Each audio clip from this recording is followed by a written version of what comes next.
Radhe Radhe, Jai Shri Krishna. Welcome to a new video. तो आज आप सभी का स्वागत है हमारे एक और नई वीडियो में।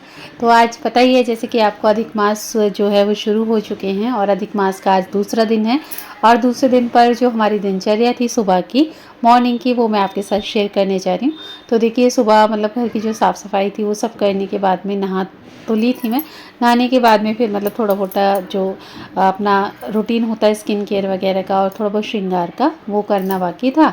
क्योंकि आज मुझे जाना था भोले बाबा पर जल चढ़ाने के लिए, जो कि घर से बस थोड़ी सी दूरी पर हैं। तो फिर वहाँ जाने के लिए मतलब सारी जो तैयारियां थी वो कर ली थी मैंने, और बस अब रेडी होकर के निकलना था मुझे। तो अभी कर लेते हैं हल्का फुल्का सा जो है वो श्रृंगार, हल्की सी लिपस्टिक लगा लेंगे। क्योंकि जो है अपना स्वरूप जो है ना, हमेशा हमेशा इस बात को ये ध्यान रखिए। ये नहीं है कि आप ये मत सोचा करो कि कोई क्या कहेगा।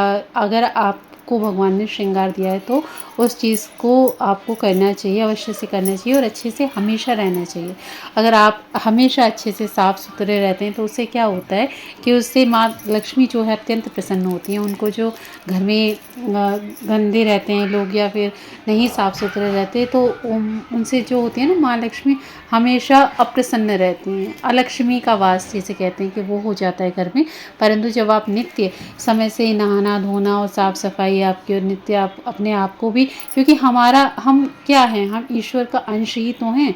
ये देह हमें ईश्वर ने ही तो दिए। तो हमें इस देह को, हमें इस जो हमारा चूल्हा है इसको भी ठीक से रखना उतना ही अनिवार्य है। क्योंकि जब हमारा जो शरीर है, जो हमारी ये देह है, वो ठीक नहीं रहेगी तो हम सेवा कैसे कर पाएंगे, या फिर मतलब जो भी मतलब पूजा पद्धति है उसको कैसे कर पाएंगे। तो इसलिए आपका पहले खुद स्वस्थ होना ये बहुत अनिवार्य है।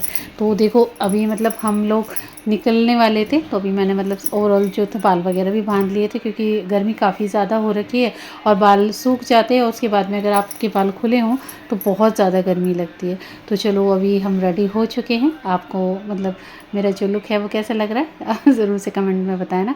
क्योंकि मोस्टली मैं साड़ियाँ या फिर सूट ही मतलब कि पहनती हूँ और मुझे मतलब ये अच्छे लगते हैं पहनना। तो इस तरीके से हमने मतलब जो है वो सारी तैयारियाँ कर ली थी। और ये देखो, ये जल भी हमने भर के इधर रख लिया है लेके जाने के लिए। और इसमें हल्की सी डालेंगे शक्कर डालने के बाद इसमें जो दूध है गौ माता का उसको मिला लेंगे, ताकि ये जो हमारा दूध है वो तैयार हो जाए। अब लाल जी के लिए दूध लेके नीचे जाने की भी तैयारी है, क्योंकि भाई नीचे पूजा कर रहा है, अभी पूजा की तैयारी कर रहा है। तो अभी मैं जो दूध वगैरह है और जो वहाँ मंदिर पे सामग्री लेके जानी है उन सब की जो है वो तैयारी कर लूँगी। तो देखो, अभी किचन में से हम दूध कच्चा जो है वो, और ठाकुर जी के लिए जो गर्म दूध है सेवा के लिए सुबह का बाल भोग के लिए, वो लेकर के चले जाएंगे नीचे। और फिर जो भी ज़रूरत का सामान है उनको व्यवस्थित करके लेके जाएंगे पटवारी जी पर और वहाँ करेंगे पूजा। तो फिर अभी क्या है ना कि आपसे जितना हो सके उतनी इस माह में अधिक से अधिक सेवा, जो भी मतलब जिनको भी आप इष्ट मानते हैं, जिनसे भी आपको लगता है कि आपको उनकी पूजा में आपका मन लगता है, तो इस माह में अधिक से अधिक पूजा कर लीजिए, सेवा कर लीजिए, वो भी श्रद्धा भाव से। क्योंकि कहते हैं कि ये अधिक मास है और इसी मास में जो हिरण्याकश्यप था उसका वध किया था ठाकुर जी ने भक्त प्रहलाद के लिए। और ये जो अधिक मास का मास बनाया ठाकुर जी ने सभी भक्तों के लिए, इसीलिए विशेषकर बनाया ताकि वो सभी उत्सव जो उनके कभी छूट जाते हैं या फिर कभी किसी कारणवश रह जाते हैं, तो वो 3 साल के गैप के बाद जब आता है ये अधिक मास, तो इसमें वो सभी क्रियाओं को, सभी उत्सवों को अच्छे से मना सके। और ये पूरा किसी किसी जो मंदिर हैं, अब मान के चलो वृंदावन में जो मंदिर हैं, या फिर ठाकुर जी के अन्य अन्य मंदिर हैं, गोविंद देव जी का, जुगल किशोर जी का जो, और आपके सांवलिया सेठ जी के, मतलब जहाँ पर भी नाथ द्वारा में जहाँ पर भी आप जाएंगे अभी ठाकुर जी के दर्शन करने, वहाँ पे सब जगह आपको उत्सव ही उत्सव मिलेंगे। कहीं होली उत्सव, कहीं दिवाली उत्सव, कहीं कुछ उत्सव, मतलब बहुत सारे उत्सव हो रहे होंगे। तो देखो, अभी हम बात करते करते आ चुके थे अपने पटवारी जी पे। और यहाँ जब मैं सुबह उठी थी, मैंने सुबह का कैप्चर नहीं कर पाया था क्योंकि मैं छत पे फ़ोन लेकर नहीं गई थी उस टाइम। तो जब मैं सुबह घूमने गई थी छत पे उठ के, तो इतने सारे बच्चे और बहुत सारे लोग मतलब पूजा कर रहे थे।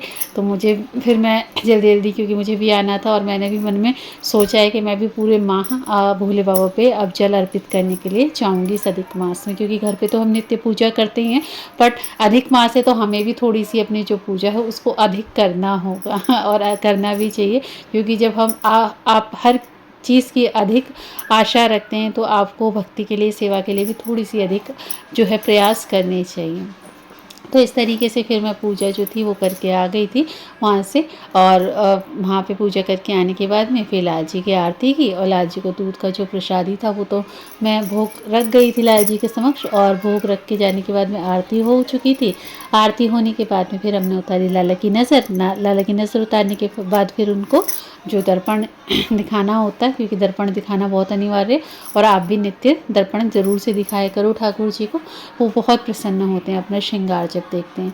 तो ये कुछ छोटी छोटी सी विधाएँ होती हैं, और सबसे बड़ी बात होती है कि आपका मन में भगवान के लिए प्रेम होना चाहिए। जैसे कि आप अपने जनों से करते हो और आपको लगता है कि नहीं उनको कोई असुविधा तो नहीं हो रही, ठीक इसी तरीके से आपको ठाकुर जी का भी ध्यान रखना चाहिए, एक छोटे बालक की तरह। सखा मित्र भाव जो भी आप मानते हैं। उसके बाद फिर मुझे निकलना था बाहर कुछ काम से, तो फिर मैंने कुछ चेंज जो थे वो लिए और फिर मैं निकल गई थी। निकल के जाने के बाद में देखो अभी हम जा रहे हैं रास्ते में, क्योंकि जो काम है वो करके आना है आज। और फिर उसके बाद थोड़ी देर बाद आ गई थी घर और पी चाय। ब्लॉग कैसा लगा ज़रूर से बताओ।